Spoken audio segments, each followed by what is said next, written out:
Last time ರೋಡಲ್ಲಿ meet ಮಾಡಿದ್ದಕ್ಕೆ ಬೈದಿದ್ರಲ್ಲ madam, ಹಾಗಾಗಿ ಇಲ್ಲಿಗೆ ಬನ್ನಿ ಅಂತ ಕರೆದೆ. ಟೀ ತಗೊಳ್ಳಿ. No thanks. ನಾನು ಹೇಳಿದ್ದು ಚೆನ್ನಾಗಿರೋ ಹೋಟೆಲ್, ಇಂಥದ್ದಲ್ಲ. ಬರೀ ಬಿಲ್ಡಪ್ ನಿಂದು. ಅದು ಸರಿ, ನಾನು ಹೇಳಿರೋ ವಿಷಯ ಏನಾಯ್ತು? ನೀವು ಹೇಳಿದ್ದು ನಿಜ. ನಿಮ್ಮ ತಮ್ಮ ಲೊಕೇಶನ್ನ ಚೇಂಜ್ ಮಾಡ್ತಾ ಇದ್ದಾನೆ.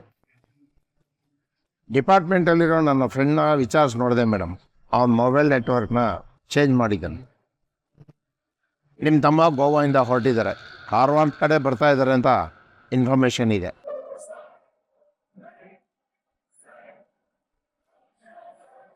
ಕಾರವಾರ? ನಿನ್ ಮಾತು ನಂಬೋದಾ? ಅವನ್ ಗೋವಾದಲ್ಲಿದ್ದಾನೆ ಅಂತ ನೀನ್ ಹೇಳ್ದೆ, ಆದ್ರೆ ಬೆಂಗಳೂರಲ್ಲಿದ್ದಾನೆ ಅಂತ ಇನ್ಫಾರ್ಮೇಶನ್ ಬಂತು. ಈಗ ಕಾರವಾರದ ಕಡೆ ಹೋಗ್ತಿದ್ದಾನೆ ಅಂತ ಹೇಳ್ತಿದ್ಯಾ. ಗೋವಾದಿಂದ ಕಾರವಾರ ಹೋಗಕ್ಕೆ ಅವನಿಗೆ ಇಷ್ಟು ದಿನ ಬೇಕಿತ್ತಾ? ಮೇಡಮ್, ಕೆಲಸನ ವಹಿಸಿದ ಮೇಲೆ ನಿಯತ್ತಾಗಿ ಕೆಲಸ ಮಾಡೋದಷ್ಟೇ ನನಗೆ ಗೊತ್ತಿರೋದು. ನಿಮ್ಮ ತಮ್ಮ ಬೆಂಗಳೂರಿಗೆ ಹೇಗೆ ಬಂದಿದ್ನೋ ನನಗೆ ಗೊತ್ತಿಲ್ಲ ಮೇಡಮ್. ಆದರೆ ಕಾರವಾರದ ಕಡೆ ಬರ್ತಿರೋದಂತೂ ಗ್ಯಾರಂಟಿ.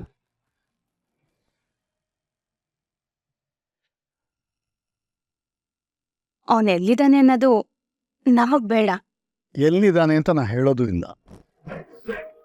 ಈ ಮೂರ್ತಿ ಅಂಕಲ್ ರಂಗೋಲಿ ಕೆಳಗಡೆ ನುಸುಳಿ ತಾನೇ ಬುದ್ಧಿವಂತ ಅನ್ಕೊಂಡ್ಬಿಟ್ಟಿದ್ದಾರೆ. ಅವ್ರಿಗೆ ಈ ಅಮಲ ನೆಟ್ವರ್ಕ್ ಏನು ಅಂತ ಇನ್ನೂ ಗೊತ್ತಿಲ್ಲ. ರಾಜ್ನವ್ರು ಎಲ್ಲೇ ಬಚ್ಚಿಟ್ಟಿದ್ರು ನಾನು ಅವನ್ನ ರೋಡಿಗೆ ತಂದೆ ತರ್ತೀನಿ.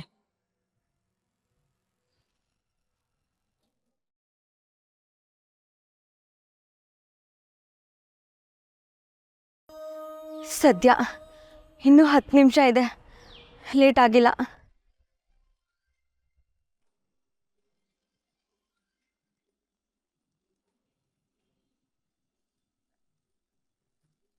ಹಲೋ ಆರಾಧನಾ, ಗುಡ್ ಮಾರ್ನಿಂಗ್. ನಿನ್ನ ಹತ್ರ ಸ್ವಲ್ಪ ಮಾತಾಡಬೇಕಿತ್ತು. ಹೇಳಿ ಮೇಡಮ್. ನಾನು 5 ಪ್ರಾಜೆಕ್ಟ್ ಬಂದಿದೆ ಅಂತ ಹೇಳಿದ್ನಲ್ಲ, ಆ ಪ್ರಾಜೆಕ್ಟ್ ಆಗಲೇ ಅಪ್ರೂವ್ ಆಗಿದೆ. ನೀನು ನಿಮ್ಮ ಮನೆಯವ್ರ ಹತ್ರ ಮಾತಾಡ್ತೀನಿ ಅಂತ ಹೇಳಿದ್ಯಲ್ಲ, ಮಾತಾಡ್ದ್ಯಾ? ಯಾವಾಗಿಂದ ಜಾಯ್ನ್ ಆಗ್ತಿದ್ಯಾ? ಸಾರಿ ಮೇಡಮ್, ದಯವಿಟ್ಟು ಈ ವಿಚಾರದಲ್ಲಿ ಜಾಸ್ತಿ ಫೋರ್ಸ್ ಮಾಡಬೇಡಿ. ನಾನು ನಿನ್ನೆನೆ ಹೇಳಿದ ಹಾಗೆ ನಮ್ಮ ಮನೆ ಪರಿಸ್ಥಿತಿ ಅಷ್ಟು ಚೆನ್ನಾಗಿಲ್ಲ. ನನ್ನ ಕೈಲಿ ಏನು ಡಿಸೈಡ್ ಮಾಡೋಕೆ ಆಗ್ತಿಲ್ಲ ಮೇಡಮ್. No problem. ನಿನಗೆ ಎಷ್ಟು ಟೈಮ್ ಬೇಕು ಹೇಳು? 1 ಡೇ, 2 ಡೇಸ್, 3 ಡೇಸ್? ನಾನು ವೇಟ್ ಮಾಡ್ತೀನಿ. I still have 15 days of time. ನೀನು ಯೋಚನೆ ಮಾಡ್ಬಿಟ್ಟು ಹೇಳು. ಸಾರಿ ಮೇಡಮ್, ನಾನು ಈ ಪ್ರಾಜೆಕ್ಟ್ ತಗೋತಿಲ್ಲ ಅಂತಾನೆ ಅನ್ಕೊಳ್ಳಿ. ನಮ್ಮ ಮನೆ ಪರಿಸ್ಥಿತಿ ಎದುರುಗಡೆ ನನಗೇನು ಮಾಡೋಕ್ಕಾಗ್ತಿಲ್ಲ. ನಾನೀಗ ಒಳಗಡೆ ಹೋಗ್ಬೇಕು. ಒಂದ್ಸತಿ ಒಳಗಡೆ ಹೋದ್ಮೇಲೆ ಫೋನಲ್ಲಿ ಮಾತಾಡೋ ಹಾಗಿಲ್ಲ. ದಯವಿಟ್ಟು ಇದನ್ನ ಅಹಂಕಾರ ಅನ್ಕೋಬೇಡಿ, ಉಡಾಫೆ ಅಂತಾನು ಅನ್ಕೋಬೇಡಿ. ದಯವಿಟ್ಟು ಕ್ಷಮಿಸಿ. ಏಯ್ ಆರಾಧನಾ, hello.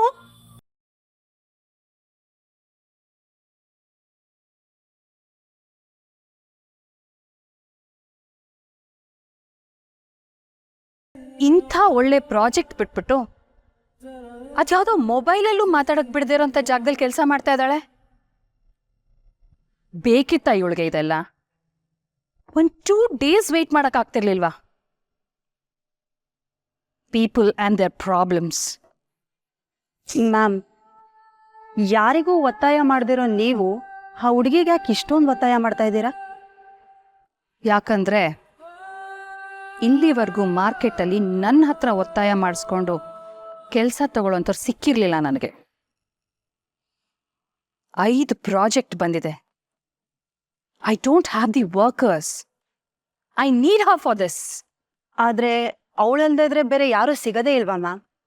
Time, cost and commitment, ಈ 3 ಇರೋರು ಯಾರಾದರೂ ಗೊತ್ತಾ ನಿನಗೆ? ಅದು ಎಲ್ಲಕ್ಕಿಂತ ಹೆಚ್ಚಾಗಿ ಈ ಕೆಲಸದಲ್ಲಿ ನಾನು ಫೇಲ್ ಆಗಲ್ಲ ಅಂತ ನಂಬಿಕೆ ಇರೋರು ಗೊತ್ತಾ ನಿನಗೆ? ಅವಳು ಟೈಮಿಗೆ ಸರಿಯಾಗಿ ಕೆಲಸ ಮಾಡೋದಷ್ಟೇ ಅಲ್ಲ, ಕ್ವಾಲಿಟಿ ಕೂಡ ಮೇಂಟೈನ್ ಮಾಡ್ತಾಳೆ. ಬೇರೆಯವ್ರು ಸಿಗ್ತಾರೆ ನಿಜ, but I will not find a girl like this. I am sure of that. ಯಾರ ಸಪೋರ್ಟು ಇಲ್ದಿರಾ ಇಂಡಿಪೆಂಡೆಂಟ್ ಆಗಿ ಸಾಧನೆ ಮಾಡಬೇಕು ಅಂತ ಹಠ ಹಿಡ್ದಿರೋ ಹುಡುಗಿ ಇವಳು. ಆ ಹುಡುಗಿ ಡೆಡಿಕೇಶನ್, ಕೆಲಸ ಮಾಡಲೇಬೇಕು ಅಂತ ಅವಳಲ್ಲಿರೋ ಫೈರ್ ಎಲ್ಲರಲ್ಲೂ ಇರಲ್ಲ. ಅವಳನ್ನ ನೋಡ್ತಾ ಇದ್ರೆ 10 ವರ್ಷ ಹಿಂದೆ ಇದ್ದಿದ್ದ ಚಾಂದಿನಿ ನೆನಪಾಗ್ತಾಳೆ.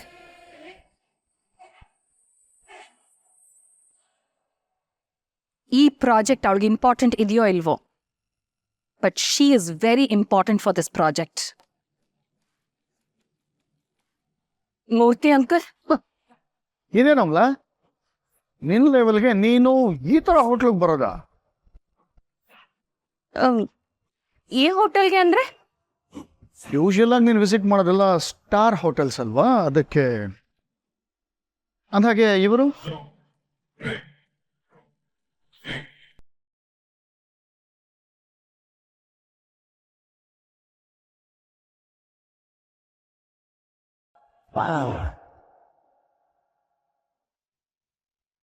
ನಿಮ್ಮ ಅಮ್ಮನ ನಾನು ಮದುವೆ ಆದೆ.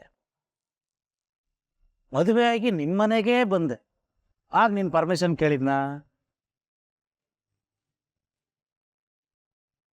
ಇಲ್ಲ. ಅಮ್ಮ ಕರ್ಕೊಬಂದ್ಲು, ನಾನು ಬಂದೆ.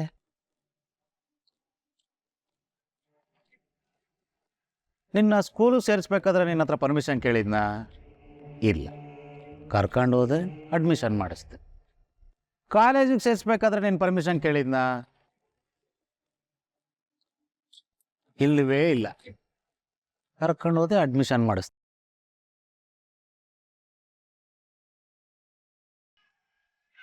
ಆಗ ನಾನು ದುಡ್ಡು ತರ್ತಾ ಇದ್ದೆ, ನಿಮ್ಮಮ್ಮ ಅಡುಗೆ ಮಾಡ್ತಾ ಇದ್ಲು.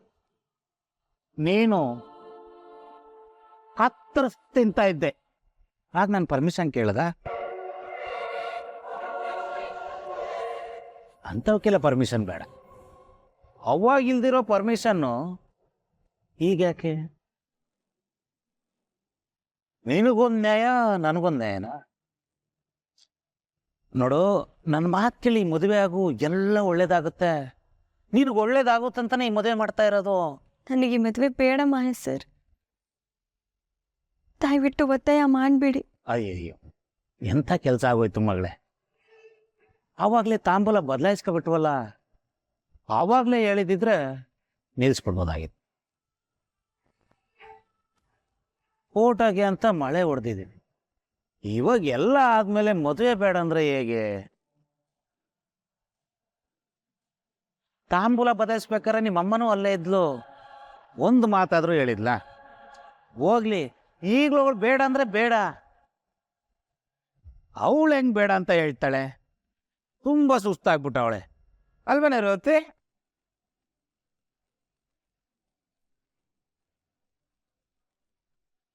ದೊಡ್ಡವ್ರು ಹೇಳೋದನ್ನ ಕೇಳಬೇಕು. ನನಗೆ ಎಷ್ಟು ವರ್ಷದ ಅನುಭವ ಇದೆ, ಏನು ಕತೆ? ನಾನು ಹೇಳ್ತಾ ಇದ್ದೀನಲ್ಲ, ನಿನಗೆಲ್ಲ ಒಳ್ಳೇದಾಗುತ್ತೆ. ನೋಡು, ನಾನು ನೀನು ಯಾವತ್ತಾದರೂ ಈ ಥರ ಮಾತಾಡಿದ್ವಾ? ನೀನು ಕೂಗಾಡ್ತಾ ಇದ್ದೆ, ನಾನು ಕೋಪ ಮಾಡ್ಕೊತಾ ಇದ್ದೆ. ಆದ್ರೆ ಇವಾಗ ನೋಡು, ಇಷ್ಟು ವರ್ಷದಲ್ಲಿ ಫಸ್ಟ್ ಟೈಮ್ ಒಟ್ಟಿಗೆ ಕುತ್ಕೊಂಡು ಮಾತಾಡ್ತಾ ಇದ್ದೀವಿ. ಇದು ಶುಭ ಶಕುನ ಅಂದರೆ ಮುಂದೆಲ್ಲ ಒಳ್ಳೇದಾಗುತ್ತೆ ಅನ್ನೋದಕ್ಕೆ ಇದೇ ಸಾಕ್ಷಿ. ಮಹೇಶ್ ಸರ್, ಎಷ್ಟೋ ಮದುವೆಗಳು ತಾಳಿ ಕಟ್ಟೋ ಟೈಮಲ್ಲಿ ನಿಂತು ಹೋಗಿವೆ. ಅಂಥದ್ರಲ್ಲಿ ತಾಂಬೂಲ ಬದಲಾಯಿಸ್ಕೊಂಡಿದ್ದೀವಿ ಅನ್ನೋ ಕಾರಣಕ್ಕೆ ಮದುವೆ ಮುಂದುವರಿಸ್ಬೇಡಿ ದಯವಿಟ್ಟು. ನನಗೆ ಈ ಮದುವೆ ಒಂಚೂರು ಇಷ್ಟ ಇಲ್ಲ. ನಿಮ್ಮ ಕೈ ಮುಗಿತೀನಿ.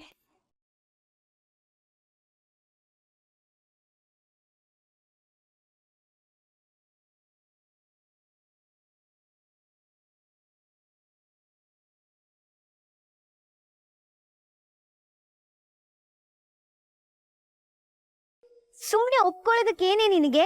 ಏನಕ್ಕೆ ನಮ್ಮ ಅಪ್ಪಂಗೆ ಇಷ್ಟು ಹಿಂಸೆ ಕೊಡ್ತೀಯಾ? ಪುರುಷಿ ಮಾಮನ್ ಬಿಟ್ರೆ ಇನ್ ಯಾವ ಗಂಟೆ ನೀನ್ ಮದ್ವೆ ಆಗ್ತಾನೆ?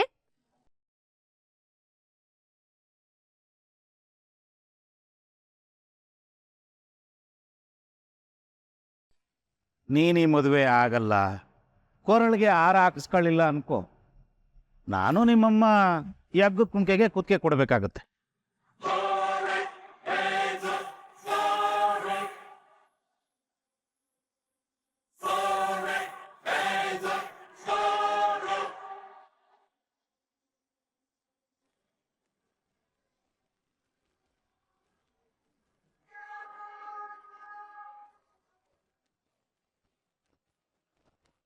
ಪಾಪ ನಿಮ್ಮಮ್ಮ ತುಂಬಾ ವೀಕು, ಅವಳ ಕೈಲಿ ಇವೆಲ್ಲ ಆಗಲ್ಲ.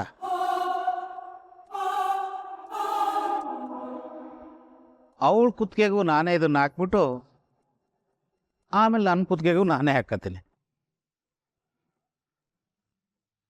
ಅಯ್ಯೋ ಅಪ್ಪ, ನೀನೇ ಹೊಟ್ಟೋದ್ಮೇಲೆ ನಾನೇನ್ ಮಾಡ್ಲಿ? ನನಗ್ ಹಗ್ಗ ತಂದಿಲ್ವಾ? ಮಗಳೇ, ಹಾಗೆಲ್ಲ ಮಾತಾಡಬೇಡ, ನೀನು ಚೆನ್ನಾಗಿರ್ಬೇಕು. ನೋಡಮ್ಮ ಆರಾಧನಾ, ಯೋಚನೆ ಮಾಡು, ನಿನ್ನ ಮದುವೆಯಿಂದ ಎಷ್ಟು ಜೀವ ಉಳಿಯುತ್ತೆ ಅಂತ.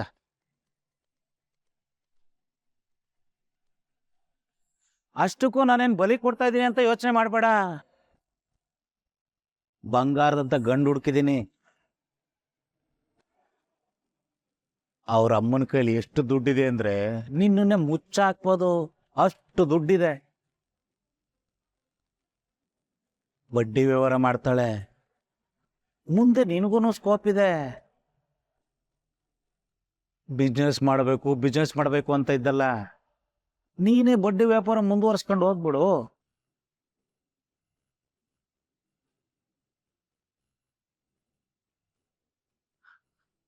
ಮಗಳೇ, ಮದುವೆ ಮಾತುಕತೆ ಎಲ್ಲ ಮುಗೀತು. ಆರಾಧನಂದು ಮದುವೆಗೆ ಏನೇನು ಬಟ್ಟೆ ಬೇಕು ಅಂತ ಎಲ್ಲ ಲೀಸ್ಟ್ ಮಾಡಬೇಕು. ಬಾ ನೀನು, ಬಾ ಬಾ ಬಾ ಬಾ ತಗೋ. ಹಾಕ್ಕೋಬೇಡ, ಮದುವೆಗೆ ಒಪ್ಕೊಂಡಿದ್ದಾಳೆ. ಹಾಂ, ಬಾ.